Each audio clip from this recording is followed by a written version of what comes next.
Good evening, I'm Jake Ward. You're watching Stay Tuned Now, and we are following breaking news as we come on the air. A verdict has been reached in the manslaughter trial of 2 Colorado paramedics charged in the death of Elijah McClain. Jeremy Cooper and Peter Sakuniak have both been found guilty of criminally negligent homicide. NBC News legal analyst Angela Senadella joins me now. Angela, thanks for being here. Tell us a little bit about how long it took for the jury to reach this verdict. It did not take that long, and that means that they had a large likelihood of believing that these 2 defendants met the standard here. So for criminally negligent homicide, the standard is that what they did deviated so far from the standard of care that these people can be held responsible for the death of Elijah McClain. So it was pretty fast, and that means that they all agreed.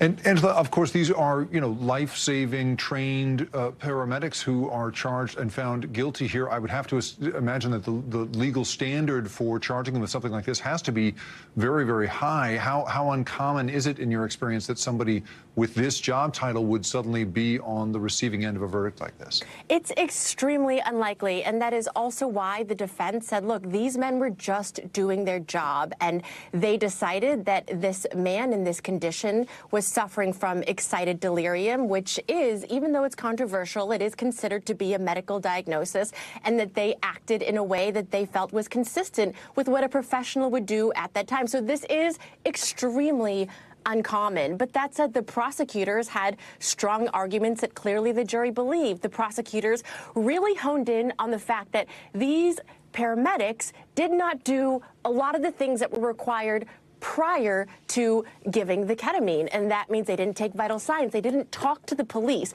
They didn't ask questions. So in a case like this, what happens is that you focus on the industry. What is the standard of care in this paramedic industry? When paramedics arrive, do they not ask questions? Do they not take vital signs?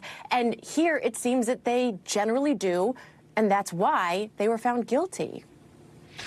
And Angela, both of them found guilty here of criminally negligent homicide, but found innocent of assault in the 2nd degree. Help us understand the distinction between those 2 charges and what we might understand from that here.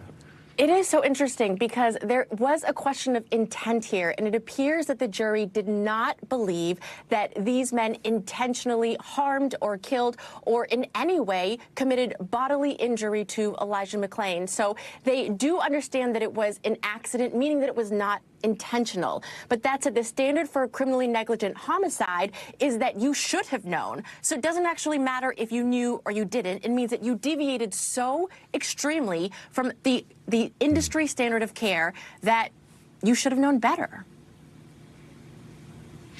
Angela Senadella helping us understand the distinction between having done something terrible on purpose here and, in this case, in fact, having made a mistake so terrible you're found guilty in a court of law. Angela, thank you so much for being with us. Joining me now with more is NBC News correspondent Steve Patterson. Steve, we are just getting this verdict. How much time are these 2 facing here? And if you can, reacquaint us with the facts of this case. So we'll start there. I mean, obviously, this case started back in 2019, so it's been long to watch. We've now had 3 trials with several police officers, 2, in fact, being acquitted, 1 being found guilty for reckless homicide in this case of Elijah McClain. And a lot of it stems, of course, from what the care was on site. And it's so rare, I think Angela pointed out, to have medical professionals that are on site in an emergency situation where police have custody of the scene for them to be found convicted and not some of the officers that engaged in arresting McClain or putting him in custody in the first place, which is why I think so many in the legal community, and especially experts watching this case, have said that the prosecution really has an uphill battle on this trial. To reacquaint you, Elijah McClain was walking home 2019, had a ski mask on, was doing nothing criminally wrong, was accosted by police officers, was taken to the ground, had a carotid chokehold placed on him, lost lost consciousness, was vomiting, was very upset, was pleading essentially for his life and saying, "I'm sorry," on scene, to which police kind of kept him in that same position until these EMTs arrived. According to prosecutors, despite his pleas, despite what they saw, despite police sort of manhandling him and throwing him to the ground and not really checking on his vitals, that they went ahead and administered ketamine, that they were told that he was in some sort of state of excited delirium, which has been a real source of consternation, both with the legal community and in this trial, which is sort of a hyper expressive state to which police claim that they didn't necessarily have control of the scene. And that was the argument from the defense team of these emergency workers that arrived on scene, that the scene was so out of control that they couldn't have possibly checked on his status before not only administering the ketamine, but also before really checking to see how he was. Because that was the argument from the defense, is not only did you administer this overdose of a drug that wound up, according to the report, leading to his death, but also that there was gross negligence because you never asked him how he was doing. You never checked on him. You never got the scene from police to say, we need to administer care as well. And then that fatal dose of ketamine was for a man that would have been 200 pounds, where Elijah McClain was 143 pounds. So already 50% over the dose that he would have been required to feel sedate. So obviously a lot goes into this case. I think this is a surprise verdict on many fronts, and something that, you know, now after 3 trials, finally there is a resolution here. Jacob. And Steve, remind us again, you know, the importance that this trial took on, the symbolism that it took on, right? Elijah McClain, a 23-year-old masseuse, a vegetarian, a man who, according to people close to him, you know, took instruments to play to abandoned animals at the local shelter. You know, just the sort of innocence incarnate, and then winds up dead at the hands of these paramedics and police. Obviously set off protests across the country, drew incredible amounts of attention. Remind us a little bit about just sort of the broad symbolism of this case and the national attention that came to bear on it. Well, a couple of things here. As you mentioned, Jacob, I mean, this was a sweetheart, an innocent person. This was not somebody that was necessarily known to police, as prosecutors or defense attorneys like to point out during these trials, wrong though they may be, of how the police put that person into custody. This was an innocent person. You know, the reports, by all respects, found that he was doing absolutely nothing criminally wrong, except looking like he may have been doing something wrong to the shop owner that was down the street. So already that's upsetting, not just to the community there in Colorado, but to really people across the country, no matter what your race, creed, religion is, to hear something like that, that this could happen to, you know, essentially a young man that was, by all accounts, an innocent person, I think was upsetting for a lot of people. And then you have, of course, the time and place that this happens, 2019, right? So all through COVID and all through George Floyd and all through the protests about policing that were set off during that time period only further inflamed the reaction throughout each one of these trials until they finally took place. So a huge, momentous time for civil rights. And then you have this case happen, to which many people were upset to hear about, especially with the acquittal of some of these officers, Jacob. NBC's Steve Patterson, who's been following this from the beginning. Steve, thank you so much for being here. Just to remind everyone at home, this is, again, breaking news that we've come on the air with the 2 paramedics responding to the Elijah McClain scene and have now been found guilty of criminally negligent homicide. New reporting out from the Detroit News, meanwhile, finds that former President Donald Trump allegedly pressured 2 Republican canvassers in Michigan not to certify the 2020 election. A recording was made by someone present for this conversation, but it was shared with the Detroit News through an intermediary. The Detroit News has reached out to spokespeople for the involved parties, including Trump's, and none of them disputed a summary of the call. Now, NBC News has not heard or verified these recordings. Meanwhile, the Supreme Court declined to make an expedited ruling on the scope of his presidential powers, handing Trump, at least for now, a temporary victory. NBC's senior legal correspondent Laura Jarrett has the latest on that. Jake, the Supreme Court's order this afternoon was very brief, but that short order spoke volumes about where this case is likely headed.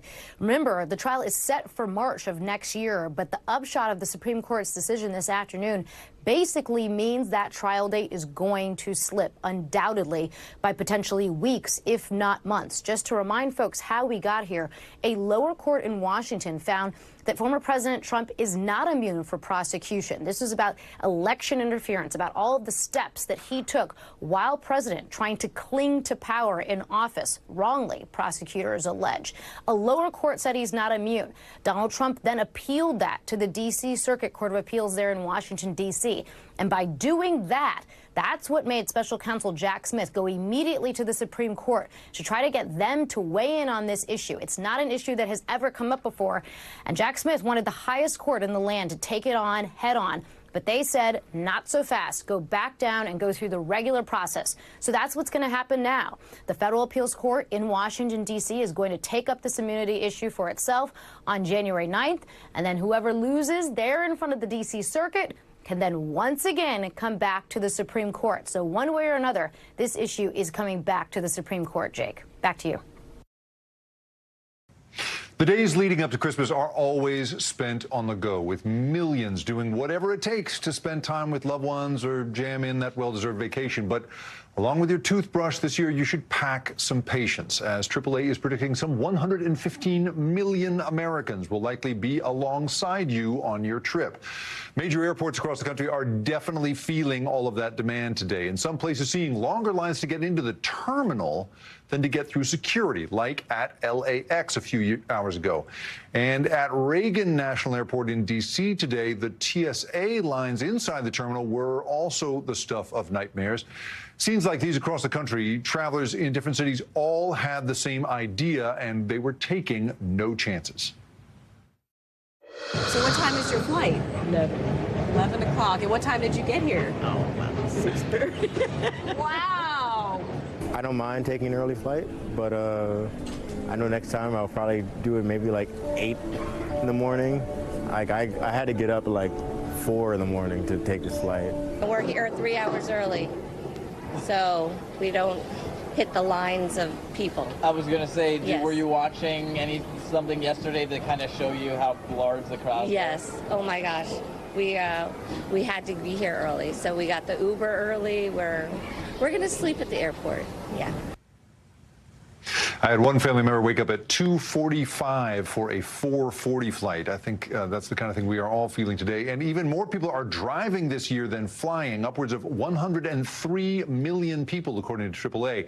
Now, if you have not hit the road yet, fair warning, tomorrow is expected to be the worst day to drive. Of course, nothing dusts your travel plans with coal like bad weather. And a major storm system is still moving its way along the southwest part of the country after dumping massive amounts of rain in California yesterday, even causing major flooding in some parts. More than 20 million people remain under a flood watch across Southern California and Arizona. We have NBC News meteorologist Bill Karen standing by to monitor that storm. But first, let's go to NBC News correspondent Shaquille Brewster, joining us live from a car rest stop in South Holland, Illinois. Shaq, great to see you. More people are expected to drive than fly for the holidays. What should people know before hitting the road? Well, they should be ready to be patient, and that is especially the case if they are traveling tomorrow. Look, over the holiday season, AAA estimates that about 104 million people will hit the road to get to and from their holiday destination, but they say tomorrow will be the peak of that travel. We have a graph here to show you the best times and the worst times to go ahead and to get in the car, and they say tomorrow between the hours of 11 a.m. and 7 p.m. is the worst time to travel. You want to try to do that travel if you're doing it in the morning or in the afternoon, or rather the evening. I want you to listen to a little bit of what AAA had to tell us and some tips that they have for drivers. Our best advice is, get an early start on the road. And then while you're driving, don't try and bomb all the way through in one, just, I got to get there, and not take breaks. Try and take a break about every 2 hours. Stop the car, stretch, clear that road fog, because it's so easy to kind of zone out and easily get distracted. And that's when bad things happen. The one other important factor here, you see it a little bit here in the Chicago area, is the weather. When you have those rainy conditions, as we've been seeing in the southwest part of the country, that leads to more of those travel delays. So be prepared to have that be a factor in that holiday road trip travel. Now, Shaq, obviously there's so many complications, so many things working against travelers this year. I'm sort of grasping for a silver lining here. Are gas prices maybe working in anyone's favor right now? That is a bit of a bright spot. At least they're not getting worse, right? Gas prices, the national average is about $3.12 a gallon. That's pretty on par with where they were last year around this time and lower than what we saw earlier this year. And on the map on your screen right now, you see that in most of the country, the average gas price is below $3 a gallon. Those are especially the case in the southern areas of the country. Mississippi actually has the lowest national average, or the lowest state average, at $2.66 a gallon. One tip from AAA in terms of the gas, they're saying make sure you don't wait until your gas gauge goes down to E. Make sure you pre-plan where you are going to fill up your tank. The worst thing that can happen is those traffic conditions change and you end up in a standstill, and now you're worried about running out of gas.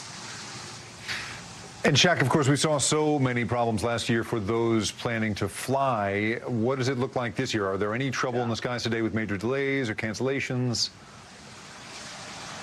Most of the trouble that you're seeing right now, and I just checked, is related to the weather. So you look at LAX, for example, Phoenix Airport, they're seeing the worst delays in the country.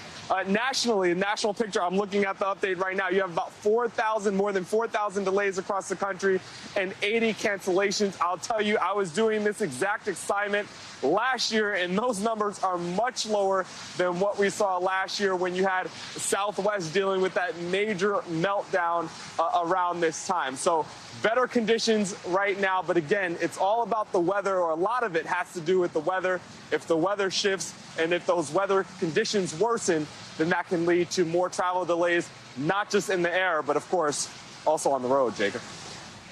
Shaq Brewster, we are always grateful to you for taking on a noble assignment like this one, year in and year out. Happy holidays. Shaq Brewster, thanks so much. Let's turn now to NBC News meteorologist Bill Cairns, who is keeping track of that storm in Southern California and Arizona and where it is headed next. Bill, good evening. Well, good evening to you, Jake. And we are watching this storm just throwing a ton of moisture into Southern California. All of the problems have really been located just to the west of Los Angeles, up around Santa Barbara. That's by far the heaviest rainfall total. Thousand Oaks, 3 inches. Santa Barbara itself, 6 inches already. And there's torrential rain over that region right now. I mean, you can just see it streaming up from the south. And some of this is going to try to make its way into Los Angeles, too, as we go throughout this evening. So the flood watches are up for 26 million, but it's only one area that we've had the flash flooding, and that's in and around Santa Barbara because of that tremendous rain. At one point, of that 6 inches, we got 1.5 inches in 1 hour alone. I mean, that's a lot of heavy rain in a short period of time, especially when you're talking about hilly, mountainous terrain. So that's why we're having all the issues around Santa Barbara.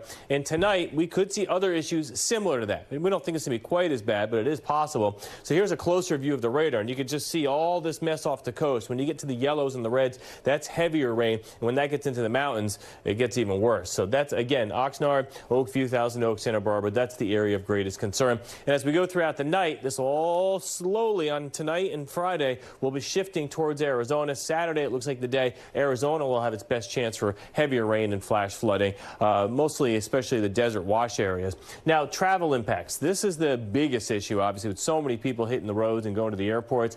As we go through tonight and tomorrow, LAX and San Diego, not a ton of cancellations, but there will definitely be delays, maybe even some significant delays. And then as we head towards Sky Harbor Airport and down towards Tucson, that will be more on Saturday. We have a weak storm system coming into coastal areas of Oregon to Washington. We'll get a little bit of snow in the Cascades. It's not a ton of moisture with this one, so we just have possible delays. And if you're driving on the roads, it may just be a little slower than normal, but I think you'd be okay even going through those mountain passes. Snow levels are pretty high. So the outlook, let's go through your Christmas holiday forecast. As we go through Friday, Not bad. East Coast, no problems. Light rain, St. Louis to Chicago, but no one's going to complain much when it's this warm. 53 in St. Louis. Even Chicago in the 50s this time of year is very unusual. By the time we get to Saturday, our storm system kicks into the Four Corner region. Going to get some decent snow out of this. San Juan Mountains, some of the higher elevations of Colorado.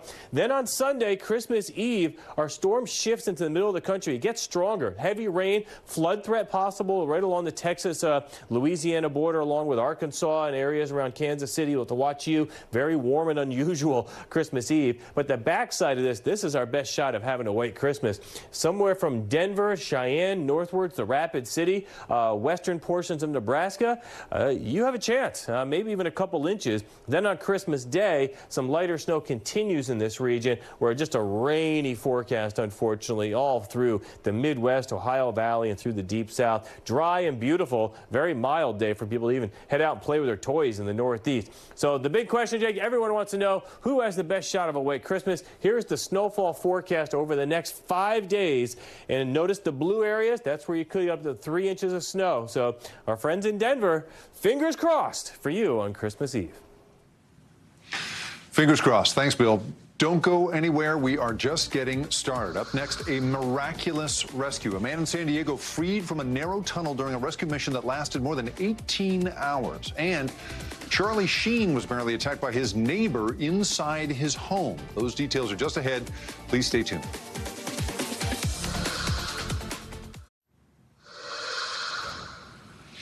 Welcome back. Here are some of the other headlines we're watching tonight. Today, President Biden expanded his pardon for those convicted of marijuana possession, granting clemency to 11 people serving sentences for non-violent drug offenses.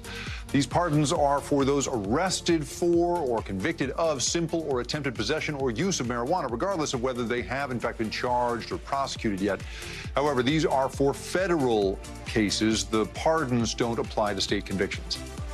Los Angeles police say that a woman in her 40s forced her way into Charlie Sheen's home and attacked him, allegedly trying to strangle him. The actor is okay, and apparently it is not the first encounter between these two neighbors, but it is definitely the first time she has been arrested. She was booked for assault with a deadly weapon and burglary. And for the first time since 2020, prices have dropped, according to a new report from the Commerce Department. Inflation slowed in November as gas prices fell and consumer spending went up. It shows that the U.S. economy can avoid a recession and could be heading towards the Federal Reserve's goal of a soft landing. A Massachusetts police chief is apologizing after an officer searched a middle school for the book Gender Queer, a Memoir.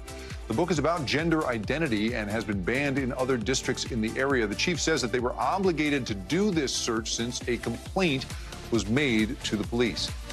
And federal officials say last month was the hottest November on record. It is a 6-month run of record-breaking temperatures, largely driven by El Nino, the climate pattern associated with hotter global temperatures overall. Officials say it is looking like 2023 will be the warmest year on record. The United Nations Security Council has finally passed a resolution supporting a pause in fighting in Gaza in order to allow aid in.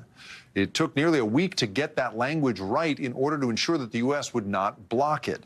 The resolution calls for a, quote, pause in hostilities and efficiency in getting aid into Gaza. The U.S. pushed back the vote for several days. It did not want the resolution to mention a demand for an immediate truce. The resolution passed 13-0 with the U.S. and Russia abstaining. Both Israel and Hamas expressed frustration after that vote. Israel said it was a, quote, disgrace that this resolution passed. Rather than one condemning Hamas for the October 7th attacks, Hamas called the resolution, quote, insufficient. NBC foreign correspondent Josh Letterman is in Tel Aviv with more. Israel's military saying today that it is intensifying its attacks in the southern part of the Gaza Strip, including in the city of Khan Yunis, where many Gazans from the northern part of the Strip have actually been fleeing over the last couple of months amid the ongoing Israeli assault there. This, as we are learning about the death of another one of those Israelis from October 7th, an Israeli-American dual citizen named Gadi, who was 73 years old, father of 4, grandfather of 7. He had been believed believed to be held kidnapped in the Gaza Strip. But today, the kibbutz where he's from confirming that he was actually murdered in Israel on October 7th, and his body was brought to the Gaza Strip, where it remains today. The family now desperately hoping for the safe return of his wife, 70-year-old Judy Weinstein, who is still believed to be in the Gaza Strip. And today, we had the UN Security Council finally able to successfully vote on a resolution on the Gaza Strip that stopped short of calling for a total ceasefire, but did call for countries to take steps to lay the groundwork for an eventual cessation of hostilities. It also notably called for an increase in humanitarian aid into the Gaza Strip. Josh Letterman, NBC News, Tel Aviv. At least 14 people are dead and 20 injured after a gunman opened fire at a university in Prague, making it the Czech Republic's worst mass shooting in its history. Police say a student opened fire Thursday in the philosophy building at Charles University. The gunman, who has been declared dead, is suspected of also killing his father and 2 other people. Sky News correspondent Adam Parsons has that report. These are the scenes as police in Prague pursue a gunman who has launched a horrific killing spree. We've had information that he's on the roof, says this officer. David Kozak is on the balcony and he's firing shots. The police are moving up the building and they go out onto the balcony. They find the gunman has killed himself. Nearby, urgent medical attention. An officer wants tourniquets to treat life-threatening wounds. Among the victims, Lenka Lavkova, a professor, and Lucy Spindlerova, who was a student. Sergei Medvedev was laying flowers today. A professor at the university, he heard the shooting during his lecture and then helped his students to build a barricade. So we blocked ourselves inside the auditorium. We took all the desks and chairs towards the door, so we blocked the door entrance. I locked the door. An hour later, the special forces broke in for the second time, then lay us all on the floor. And then they took us out of the building, and as we walked down the stairs, there was blood all over the place. There was blood on the stairs, blood on the steps. Kozak was 24, a history student with no criminal record, but he had built up a cache of weapons and ammunition. His attack forcing some people to take desperate measures to avoid being caught, while others were rushed out in a bewildered crowd. And Kozak is now being linked to the murder of his own father and to this, the killing of a man and his baby last week. There are relevant indicators and clues that suggest that the same offender was responsible for all 3 of these incidents. The police have already arrested at least one person who claimed he wanted to emulate the massacre. People here are anxious. The police say they're stepping up their profile to calm nerves. This is a city and a country in a state of trauma. At these impromptu memorials, you see tears, but what you hear is silence. But these people know that this dreadful massacre could have been even worse. When the gunman died, he still had a huge supply of unused ammunition. This is a city with a low crime rate. Kozak's brutal, callous killing spree has come as a devastating shock. Adam Parsons, Sky News, Prague. Our thanks to Sky News for that report. Coming up, a successful 18-hour rescue mission. We will tell you how responders were able to free a man trapped in a tunnel under rocks. But first, you got to see this. When you go to the mall during the holidays, you expect big crowds, tough parking, but probably not a massive carnivorous reptile. This guy was captured at a mall in, where else? Florida, because Florida. Officials say the 12-foot, 600-pound alligator will be relocated to a safer spot. We'll be right back. Welcome back. Here are some of the stories happening out west that we are following tonight.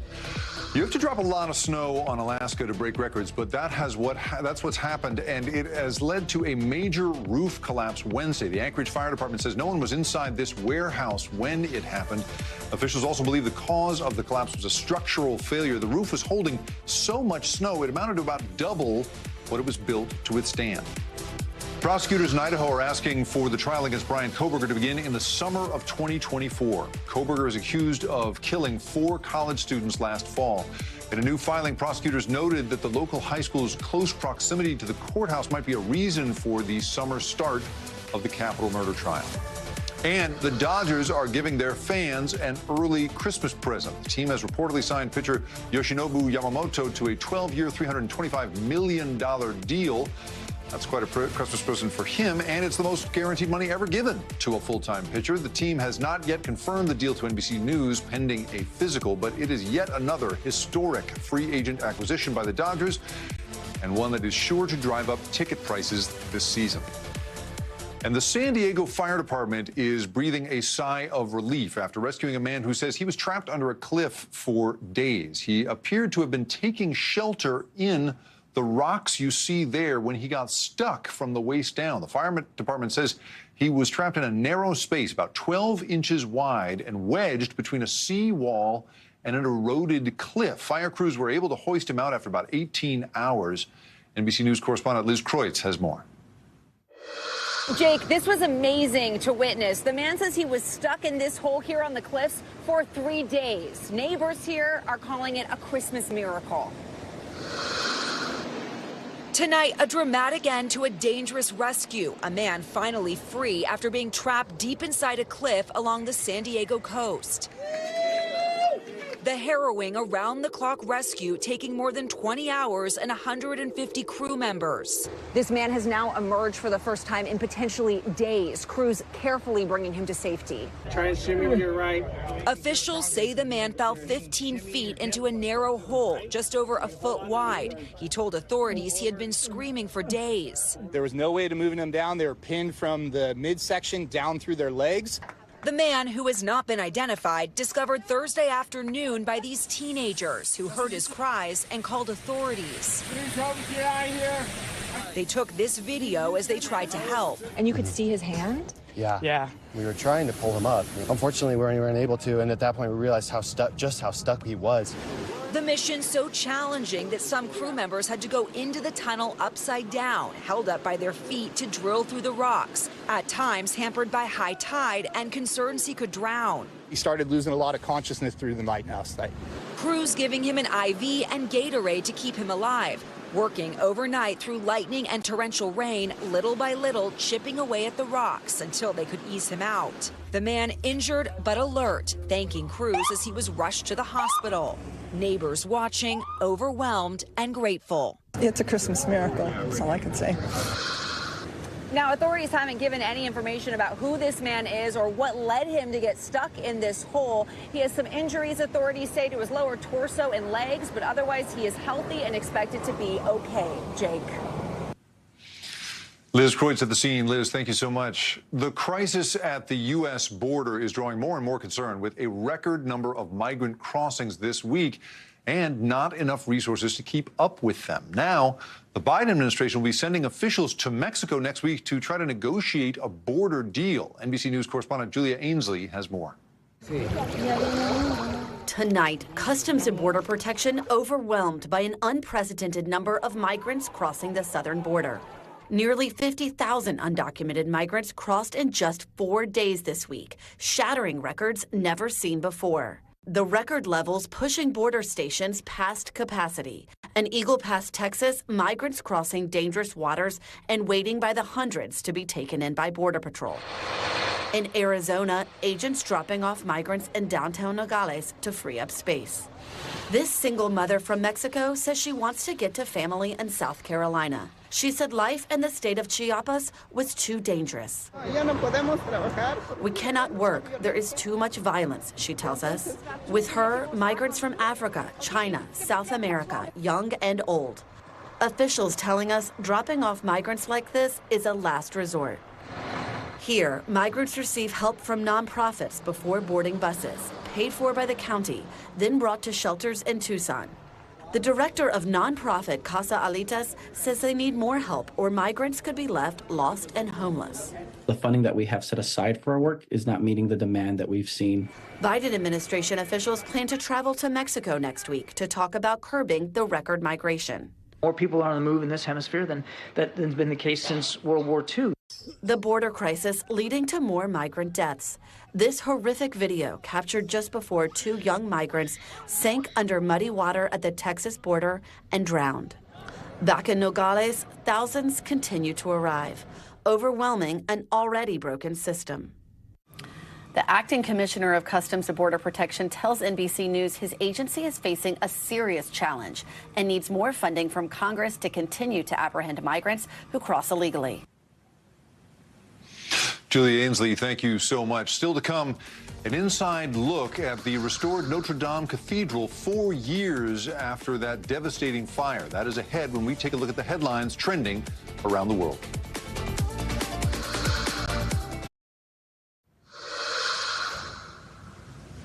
Welcome back. Let's take a quick look around the world. The Ukrainian capital city of Kyiv has been attacked by more than 24 drones today, damaging apartment buildings and leaving at least 2 people hurt. Ukraine's Air Force says it was the 6th multi-drone attack on Kyiv this month. It appears that things could have been worse if not for Ukraine's air defense systems, which shot down most of those drones. Colombia's government says it will try to retrieve a 315-year-old shipwreck believed to contain just billions of dollars worth of cargo, including 11 million gold and silver coins. Maritime experts consider it the holy grail of shipwrecks, but it's not as simple as just swimming down there, grabbing it, and claiming it for oneself. Since the ship sank during a war, the remains are considered a war grave, and that complicates everything. It makes the whole thing a matter of legal and diplomatic dispute.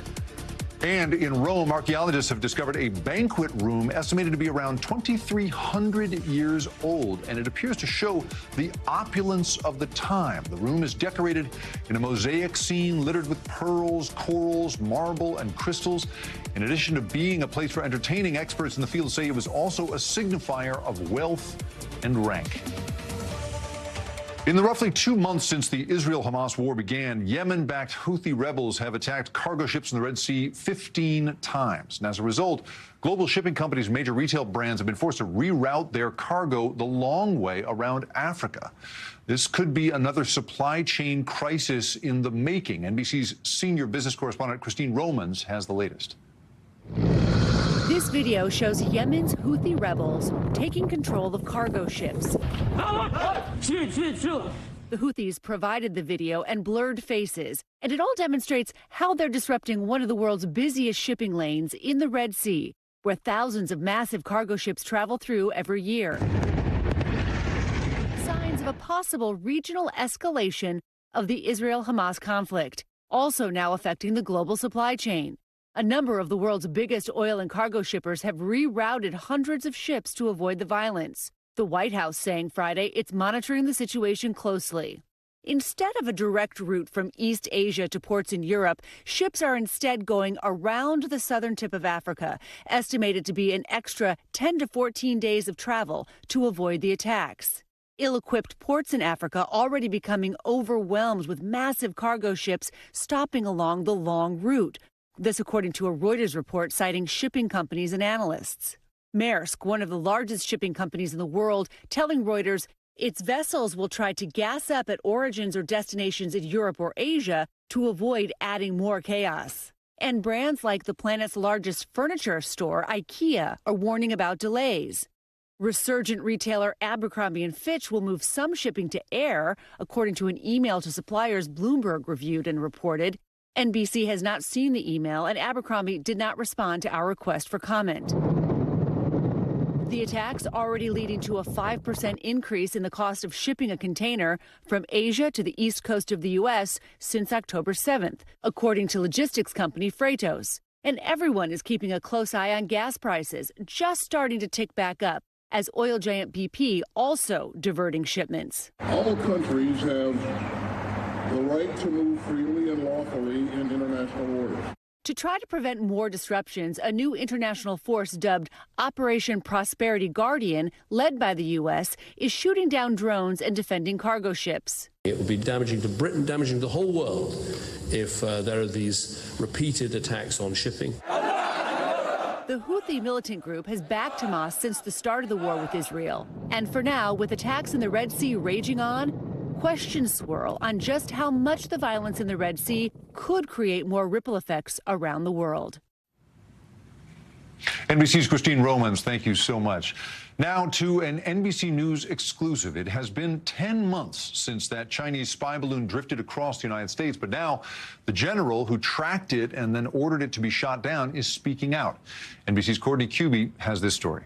Americans got a look at that Chinese spy balloon as it flew thousands of miles across the country, but few have ever seen it up close. General Glenn Van Herk is one of them. It's really humbling actually to go there and be able to see what so much work and coordination and effort went into. For 8 days, Van Herk, the commander of NORAD and U.S. Northcom, and his team monitored the spy balloon as it approached Alaska, flying through Canada and across the U.S. before pilots under Van Herk's command shot it down over the Atlantic. It was something that we had not seen before over the homeland. Critics say it took too long for the U.S. to act against a Chinese threat. The response should have been crystal clear. It should have been shot down before it entered our skies. It was a bad mistake to let a Chinese spy balloon float all across America. Following the spy balloon incident, the U.S. shot down 3 other unidentified objects in 3 days. One of them may have been a hobby club science project. Van Herk told us the balloon revealed the U.S. needs to see possible threats before they are close to the U.S. coast with over-the-horizon radars. It exposed significant gaps, long-range gaps, for us to be able to see potential threats to the homeland. I think that opened the eyes of a lot of people. And he says the need for the military, intelligence agencies, and U.S. allies to share information faster. Why is it that time is so critical? Time is decision space. Time is the opportunity to create deterrence options, or if required, defeat options. And tonight, he's warning there are still problems with that critical information sharing. 10.5 months later, do you have a better ability to share between these various commands and agencies? Not where we need to be. What was the most challenging part of the entire balloon incident for you? I think the most challenging part was really figuring out if we're going to engage it. He said initially they believed the debris field would be too big, 70 miles long and 70 miles wide, but they were able to narrow that down. By the time it approached the East Coast, about 6 nautical miles by 6 nautical miles. There's a reason we shot that thing down exactly 6 miles off the coast. Downing it in the most shallow water so it could be retrieved and analyzed. He says China has not flown another spy balloon over the U.S. since February, but the Chinese espionage threat from the sky is still there. I think they have a stratospheric balloon program that is primarily focused on the Western Pacific. Is there anything about the China balloon incident that you would have changed? The process worked exactly as it should. While we can be critical of the decision of where and the timeline to shoot it down, I think in the end, the best decision and outcome happened. But he still worries about seeing the next spy balloon early enough. Courtney Cubie, NBC News, Colorado Springs. It's been more than 4 years since the world was horrified by that massive fire at the Notre Cathedral in Paris. But the restoration project there has been moving along steadily, and now the cathedral is set to reopen to the public in a year. NBC News chief international correspondent Keir Simmons visited the famed cathedral, and let's just say he's braver than I am when it comes to heights. Have a look. Hey there, good day to you. We all remember folks standing on the banks of the Seine here watching the Notre Dame Cathedral on fire. Well, wait till you see it now. Despite the frankly high winds, we got the chance to climb up Notre Dame all the way up the spire there for some very French good news. The inferno back in April 2019 was devastating, tearing through the interior of the church, consuming 800 years of history in minutes. 4 years on, to see how far the restoration has come, going 300 feet straight up to a tiny exposed platform with spectacular views of Paris. Philippe, Bonjour. Meet Philip Jost, overseeing this mammoth project. So this is the spire that went crashing down. Exactly. We all watched it, all around the world. Around the world. Oh my God, these people just fell inside the church. Oh so it's a very important moment when now the spire is rebuilt. And this is the Golden Rooster. It's fantastic. We're very happy to have done that. The original rooster weather vane was thought lost, but miraculously survived, buried in the ash. And just last weekend, this new rooster was blessed and placed gently on its perch. It contains holy relics, pieces of what is said to be the crown of thorns. It was a very, very emotional moment and symbolic moment. It's a phoenix from the ashes. Exactly. Yeah. Or a rooster from the ashes. Now Philippe and I descend into the nave, the heart of Notre Dame. There was a hole in the ceiling. A big hole in the ceiling. Now it's being rebuilt better, with advanced fire protection, while expert carpenters use medieval tools, slotting roof timbers together like a giant puzzle. A lot of people have given a lot for this, including many people donating from the US. $30 million. $30 million. $30 million. Donations that are helping to reveal more of the cathedral's wonders. The vivid colours of priceless masterpieces brought back to life. Ancient wood and stone cleaned. And these statues, rescued from the fire, have been lovingly revived. New gargoyles are being sculpted and will soon take their place high on the walls of this, the most famous cathedral in the world. And for those of us who celebrate, Notre Dame will be ready to visit for Christmas next year. Christmas Mass inside Notre Dame Cathedral in 2024. How about that? It won't be ready for the Olympics, but that scaffolding, which is itself an engineering feat, will be gone for the games in the summer, which is kind of a shame because you get a great view of the opening ceremony from up there. NBC's Keir Simmons, thank you so much. Coming up, we are sending you into your holiday weekend with your 60 Seconds of Joy. We're going to introduce you to a grandmother who is helping write letters to Santa, so please stay tuned.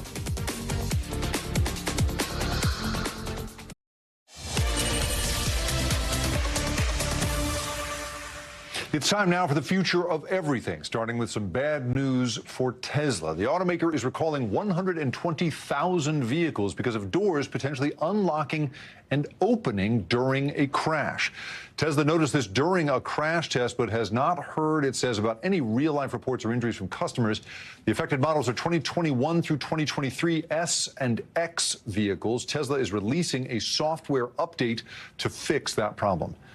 A handful of colleges are disabling AI detection software Turnitin, including NYU and the University of Alabama. Many schools were using the tech to scan for AI-generated work. The reason schools are now ditching the AI detection portion of the software is because of concerns that it is not working well enough. In a statement, the company says, quote, Turnitin enables educators to stay ahead of new technologies and shape learning outcomes. And it also says that 97% of customers still have that AI feature turned on. And Pulitzer Prize-winning authors are now joining a lawsuit against Microsoft and OpenAI. They say the companies are using their work to help train AI models without their permission. We have reached out to both companies for comment, but we're still waiting to hear back.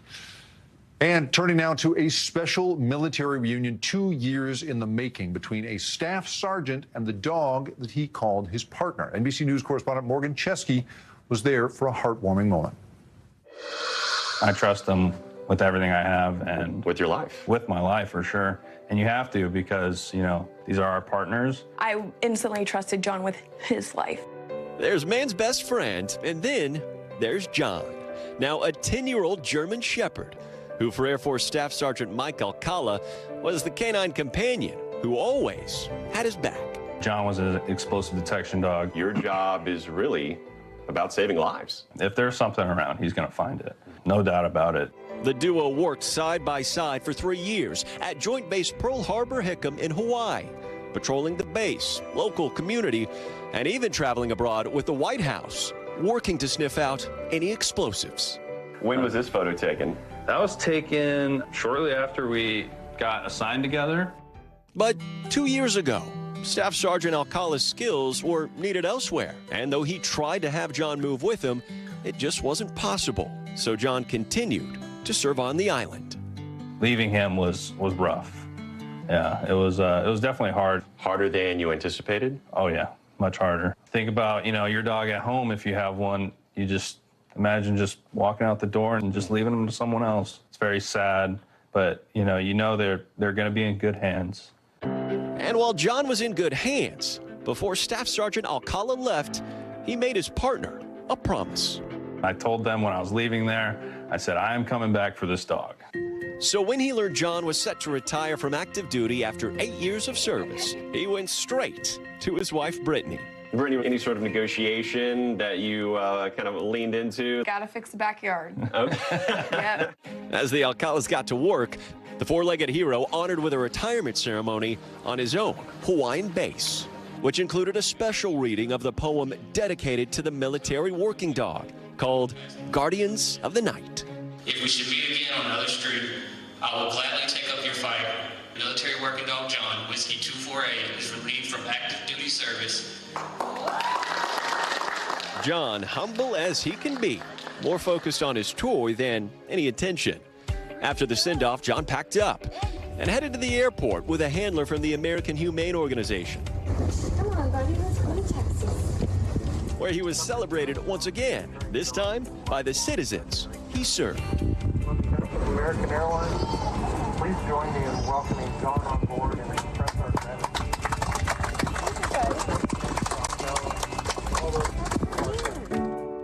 But no kind of accolade could compete with what was to come. Come here, Bubba's. Oh, look at you. Hi, Bubba's. Hi. Hi, Bubba's. How you doing, Bubba's? Oh, man. Hi, Bubba. It's too bad. Welcome home, buddy. How does it feel to have your best friend back? It's amazing. Good old John wasting absolutely no time getting comfortable. Oh, you want the scratches? Yes, you do. Oh, he just wants some love, Yeah. huh?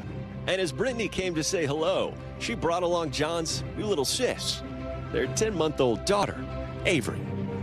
Who is this? Is that your new best friend? A reunion well worth the wait for a loyal pup, ready to live out his golden years. His next mission, this is about what it looks like? Yes, but on a couch or a bed. Yep. Well, he definitely earned it. Yeah, he did. Our thanks to Morgan Chesky for that one. And finally, let's head into the holidays with 60 Seconds of Joy. Tonight's story is out of Cincinnati, where a grandmother is on a very special mission from Santa. Lindsay Stone with our NBC affiliate WLWT has her story. This is Charlie.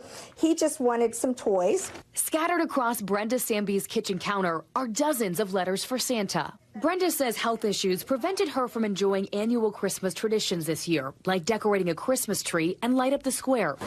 So she decided to start a new tradition. I am able to put letters out for the kids to pick up in envelopes, and then every day I check the box for them. She's collecting letters for Santa and making sure every child gets a letter back. 6-year-old Francesca dropped off her message for Santa today with one simple request.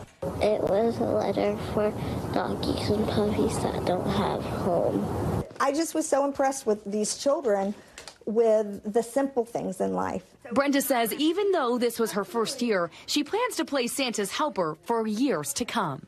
They need something to believe in and, just to have fun with. That does it for us tonight. I'm Jake Ward. We'll see you next week. But until then, please stay tuned now.